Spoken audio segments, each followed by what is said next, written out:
ಅಪಘಾತದಲ್ಲಿ ಕಾಂಗ್ರೆಸ್ ಮುಖಂಡನ ಸಾವು ಪ್ರಕರಣಕ್ಕೆ ಸಂಬಂಧಪಟ್ಟಂತೆ ಇತ್ತೀಚೆಗಷ್ಟೇ ಮಂಗಳೂರಿನ ರಾಷ್ಟ್ರೀಯ ಹೆದ್ದಾರಿಯಲ್ಲಿ ಪ್ರಕರಣ ಆಗಿತ್ತು. ಇಬ್ರು ಪ್ರಾಣ ಕಳ್ಕೊಂಡಿದ್ರು. ಈಗ ಘಟನೆಗೆ ಕಾರಣ ಏನು ಅನ್ನೋದನ್ನ ಪೊಲೀಸರು ತನಿಖೆಯಲ್ಲಿ ಕಂಡುಕೊಂಡಿದ್ದಾರೆ. ಮಿಡ್ ನೈಟ್ ಆಕ್ಸಿಡೆಂಟ್ಗೆ ಡ್ರಿಂಕ್ ಅಂಡ್ ಡ್ರೈವ್ ಮತ್ತು ಓವರ್ ಸ್ಪೀಡೇ ಕಾರಣ ಅನ್ನೋದರ ಡೀಟೇಲ್ಸ್ ನಮಗೆ ಲಭ್ಯ ಆಗ್ತಾ ಇದೆ. ಓವರ್ ಸ್ಪೀಡ್ ಮತ್ತು ಡ್ರಿಂಕ್ ಅಂಡ್ ಡ್ರೈವ್ ಸೆಕ್ಷನ್ ಅನ್ನ ಪೊಲೀಸರು ಸೇರಿಸಿದ್ದಾರೆ. ಗಂಟೆಗೆ 192 ಕಿಲೋಮೀಟರ್ ವೇಗದಲ್ಲಿ ಕಾರನ್ನ ಚಲಾಯಿಸಿರೋದು, ಅಂದ್ರೆ ಹತ್ರ 200 km/h ಸ್ಪೀಡ್. ಐಷಾರಾಮಿ ಕಾರ್ಗಳಿರುತ್ತೆ, ಬಟ್ ಅದರಲ್ಲೂ ಲಾಕ್ ಸಿಸ್ಟಮ್ ಇರುತ್ತೆ. ಯಾಕಂದ್ರೆ 160 180 ಮೇಲೆ ಹೋದ್ರೇನೆ ನಮಗೆ ಸೆನ್ಸರ್ ಬಡ್ಕೊಳುತ್ತೆ, ಲಾಕ್ ಆಗುತ್ತೆ.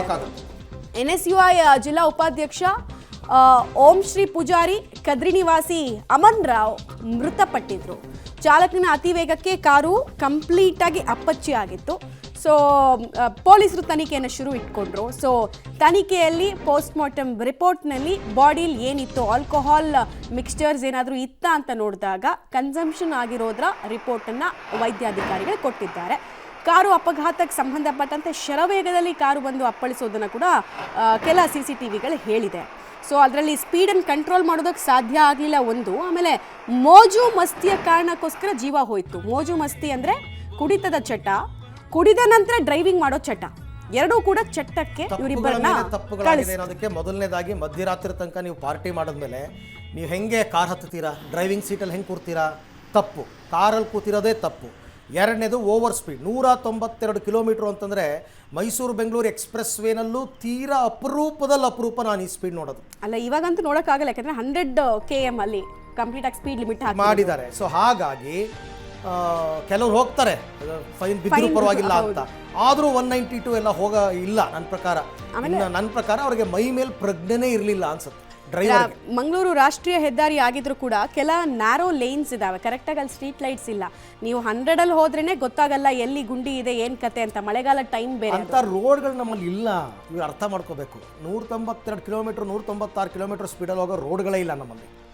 ಅವೆಲ್ಲ ಫಾರಿನ್ ಕಂಟ್ರೀಸ್ ಅಲ್ಲಿ ಇದೆ ಆಟೋಬಾನ್ ರೋಡ್ಸ್, ಬಟ್ ಇಲ್ಲ ಆಗಲ್ಲ. ಒಟ್ಟಾರೆ ಹೇಳಿದ್ನಲ್ಲ, ಮೈ ಮೇಲೆ ಪ್ರಜ್ಞೆ ಇರಲಿಲ್ಲ, ಏನ್ ಮಾಡ್ತಾ ಇದೀವಿ ತಪ್ಪು ಅಂತ ಅವ್ನಿಗೆ ಗೊತ್ತಾಗಿಲ್ಲ. ಹಾಗಾಗಿ 2 ಜೀವ ಹೋಯ್ತು.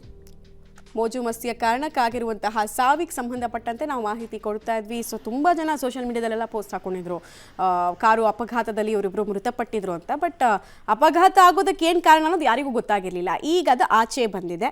ಪೊಲೀಸರು ತನಿಖೆಯಿಂದ ಹೊರ ತೆಗೆದಿದ್ದಾರೆ ಇಷ್ಟು ವಿಚಾರಗಳನ್ನು. ಆಮೇಲೆ ಈ ಕಾರ್ ಇದ್ದಿದ್ದ ಸ್ಪೀಡ್ನಲ್ಲಿ ಅದನ್ನು ಕಂಟ್ರೋಲ್ ಮಾಡೋದಕ್ಕೆ ಯಾವುದೇ ಕಾರಣಕ್ಕೂ ಚಾನ್ಸೇ ಇರಲಿಲ್ಲ ಅಂತ ಗೊತ್ತಾಗ್ತಾ ಇದೆ. ಡೀಟೇಲ್ಸ್ ಕೊಡ್ತಾರೆ ಸುಕ್ಪಾಲ್. ಮೋಜು ಮಸ್ತಿಯ ಅತಿರೇಕದ ತನಕ್ಕೆ ಇಬ್ರು ಪ್ರಾಣ ಕಳ್ಕೊಂಡಿರುವಂತಹ ವಿಚಾರವನ್ನು ಪೊಲೀಸರು ಇನ್ವೆಸ್ಟಿಗೇಷನಲ್ಲಿ ಬಯಲು ಮಾಡಿದ್ದಾರೆ ಅಂತ. ಉಳಿದಂತೆ ಯಾವೆಲ್ಲ ವಿಚಾರಗಳನ್ನು ರಿವೀಲ್ ಮಾಡಿದ್ದಾರೆ, ಏನೇನು ಡೀಟೇಲ್ಸ್ ಇದೆ? ಮಮತಾ, ಕಳೆದ ಬುಧವಾರ ರಾತ್ರಿ ಘಟನೆ ನಡೆದಿರುವಂಥದ್ದು, ಭಾಳಷ್ಟು ಮಧ್ಯರಾತ್ರಿಯಲ್ಲಿ ಘಟನೆ ನಡೆದಿರುವಂಥದ್ದು. ಭಾಳಷ್ಟು ಒಂದು ಆ ವಾಹನದ ಅಪಘಾತವನ್ನು ಗಮನಿಸಿದಾಗ ಗೊತ್ತಾಗುತ್ತೆ ಇದೊಂದು ಎಷ್ಟೊಂದು ಸ್ಪೀಡಾಗಿ ಬಂದಿರ್ಬೋದು ಅನ್ನುವಂಥದ್ದು. ಈಗ ಪೊಲೀಸರು ಅದನ್ನು ತನಿಖೆ ಮಾಡಿದ್ದಾರೆ. ತನಿಖೆಯಲ್ಲಿ ಅವರಿಗೆ ಬಹಿರಂಗಗೊಂಡಿರುವಂಥದ್ದು ಒಂದು, ಅವರು ಮದ್ಯಪಾನ ಮಾಡಿರುವಂಥದ್ದು, ಅದಕ್ಕೆ ಬೇಕಾದಂಥ ದಾಖಲೆಗಳು ಸಿಕ್ಕಿರುವಂಥದ್ದು, ವಿಡಿಯೋ ಫುಟೇಜ್ ಸಿಕ್ಕಿದೆ.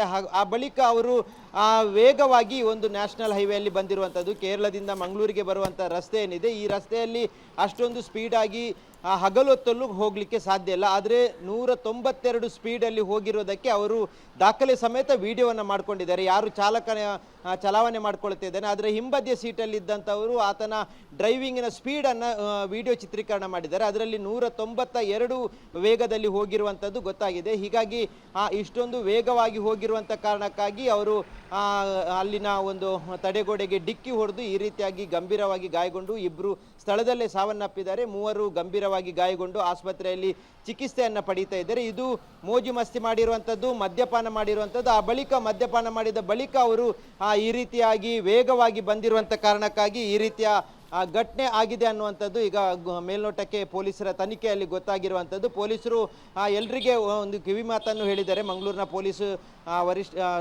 ಕಮಿಷನರ್ ಆಗಿರುವಂಥ ಸುಧೀರ್ ಕುಮಾರ್ ರೆಡ್ಡಿ ಅವರು ಅತಿ ವೇಗದ ಚಾಲನೆಯನ್ನು ಖಂಡಿತವಾಗಿ ಮಾಡಬೇಡಿ, ಅದರಲ್ಲೂ ಮದ್ಯಪಾನ ಮಾಡಬೇಡಿ ಅನ್ನುವಂಥದ್ದನ್ನು ಹೇಳಿದ್ದಾರೆ. ಕಳೆದ 6 ತಿಂಗಳಲ್ಲಿ, ಈ ವರ್ಷದ 6 ತಿಂಗಳಲ್ಲಿ ಮಂಗಳೂರು ನಗರ ವ್ಯಾಪ್ತಿಯಲ್ಲಿ ಸುಮಾರು 75 ಜನರು ಅಪಘಾತದಿಂದ ಮೃತಪಟ್ಟಿದ್ದಾರೆ. ಅದರಲ್ಲೂ 30 ವರ್ಷಕ್ಕಿಂತ ಕೆಳಗಿನ ಯುವಕರೇ ಮೃತಪಟ್ಟಿರುವಂಥದ್ದು ಬಹಳಷ್ಟು ವಿಷಾದನೀಯ. ಹೀಗಾಗಿ ಎಲ್ಲರೂ ಎಚ್ಚೆತ್ತುಕೊಳ್ಳಿ ಅನ್ನುವಂಥ ಒಂದು ವಿನಂತಿಯನ್ನು ಕಮಿಷನರ್ ಅವರು ಮಾಡಿರುವಂತದ್ದು. ರೈಟ್ ಸುಖಪಾಲ್, ಥ್ಯಾಂಕ್ ಯು ತಮ್ಮೆಲ್ಲ ಮಾಹಿತಿಗಾಗಿ ಧನ್ಯವಾದ. ಬಟ್ ಇದೊಂದು ಎಕ್ಸಾಂಪಲ್ ಅಷ್ಟೇ ನಾವು ಕೊಡ್ತಾ ಇರೋದು.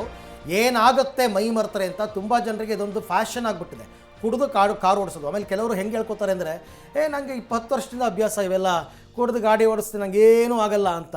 ಯಾವತ್ತೂ ಆಗಲ್ಲ ಅಪಘಾತ ಅನ್ನೋದು. ಅಪಘಾತ ಆಗೋದು ಲೈಫಲ್ಲಿ ಒಂದು ಸರ್ತಿ, ಆ ಟೈಮ್ನಲ್ಲಿ ಮತ್ತೆ ನೀವಿನ್ನು ಪಶ್ಚಾತ್ತಾಪ ಪಡೋದಕ್ಕೂ ಬದುಕಿರಲ್ಲ. ಅರ್ಥ ಮಾಡ್ಕೊಳ್ಳಿ ಅಷ್ಟೇ. ಎಷ್ಟೇ ಕಾಸ್ಟ್ಲಿ ಕಾರ್ ಆಗಿದ್ರು, ಎಷ್ಟೇ ಒಳ್ಳೆ ABS ಸಿಸ್ಟಮ್ ಇದ್ರೂ ಕೂಡ ಕಂಟ್ರೋಲ್ ಸಿಗಲ್ಲ. ಇದು ಬೇಸಿಕ್ ಆಗಿ ಅರ್ಥ ಮಾಡ್ಕೋಬೇಕು ಅಷ್ಟೇ ಜನ.